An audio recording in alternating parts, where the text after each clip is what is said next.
Imagine a world where crimes are stopped before they happen. A world where your thoughts could condemn you.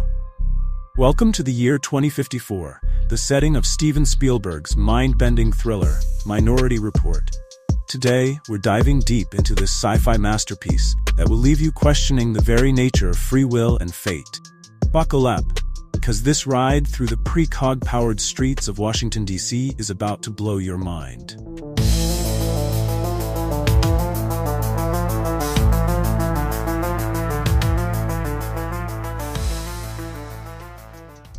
In the year 2054, the film explores a world where crime is virtually eliminated thanks to a specialized police department called pre-crime.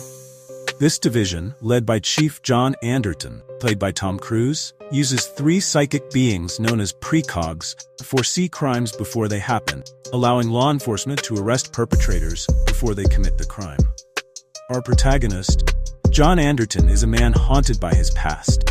Unsolved disappearance of his young son.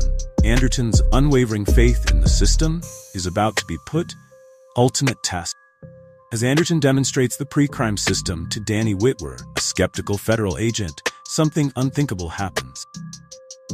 The story takes a twist when the precogs predict that Anderton himself will commit a murder in the near future. Shocked and desperate, Anderton goes on the run, determined to prove his innocence and uncover the truth behind the flawed system. Suddenly, our hero becomes the hunted. Is he being set up? Or is he truly destined to become a killer? His journey takes him to the shadowy underbelly of this seemingly perfect society. He seeks out Dr. Iris Heinemann, creator of pre-crime, who reveals a dark secret. The precogs, the psychic beings who predict crimes, don't always agree. This disagreement creates what is known as a minority report, a prediction that contradicts the majority opinion of the precog. Heinemann explains that these minority reports are typically destroyed to maintain the illusion of infallibility in the pre-crime system. This revelation is significant because it exposes a critical flaw in the system. It is not as perfect as it appears. Innocent people could potentially be targeted based on incomplete or incorrect predictions. The existence of these hidden reports undermines the credibility and ethical foundation of pre-crime, highlighting the dangers of a justice system that punishes people for crimes they have not yet committed without considering alternative outcomes. As he delves deeper, he uncovers a conspiracy that challenges the very foundation of pre-crime, raising questions about free will, justice, and the ethical implications of a system that punishes people for crimes they have not yet committed. John Anderton's journey is more than just a thrilling chase. It's a profound character arc that mirrors our own potential journey from blind faith to critical thinking.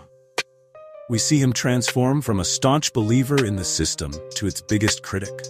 John Anderton undergoes a risky eye transplant to evade the omnipresent retinal scanners used by the pre-crime system to identify and track individuals. Since Anderton is a fugitive on the run after being accused of a future murder by the precogs, the retinal scanners would immediately identify him as a wanted person and alert the authorities. To avoid detection and make it harder for the police to track him, Anderton has his eyes surgically replaced with those of a deceased man.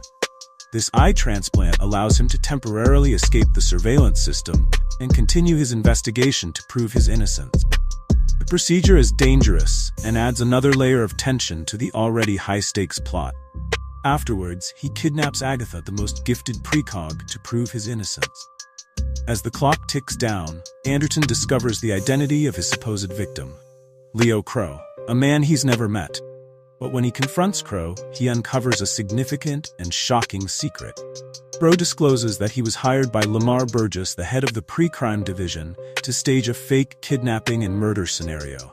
The purpose of this elaborate ruse was to set up Anderton and frame him for a crime he did not intend to commit. Crow's revelation confirms that he was part of a scheme orchestrated by Burgess to ensure the continued operation and legitimacy of the pre-crime system. By orchestrating this setup, Burgess aimed to protect the program's integrity and cover up his own involvement in a past crime, specifically the murder of Agatha's mother, which he had kept hidden to maintain the system's credibility. This betrayal exposes the depth of corruption within pre-crime and reveals the lengths to which Burgess went to manipulate the system for his own ends. In a heart-pounding finale, Anderton faces a moral dilemma that challenges the very foundation of pre-crime. Will he choose vengeance or justice? The answer will determine not just his fate, but the fate of the entire system. As the dust settles, we're left to ponder, can we ever truly predict the future? And more importantly, should we? The film is notable for its innovative use of technology, such as the futuristic user interfaces, personalized advertising, and the idea of predictive policing. Visually, the movie is marked by its stark, desaturated color palette and dynamic action sequences, which reflect the tension and paranoia that permeate the narrative. Minority Report is not only an action-packed thriller, but also a thought-provoking exploration of the consequences of absolute power, the ethics of surveillance, and the complex relationship between fate and free will. The film ends with Anderton exposing the flaws in the pre-crime system, leading to its dismantling and the precogs being freed from their captivity. That's a wrap on today's mind-bending recap, but don't worry, there's more cinematic adventure coming your way. Stay tuned, because we'll be back next time with another thrilling movie breakdown that's sure to keep you on the edge of your seat. Until then, keep your popcorn ready. See you soon for more epic recap.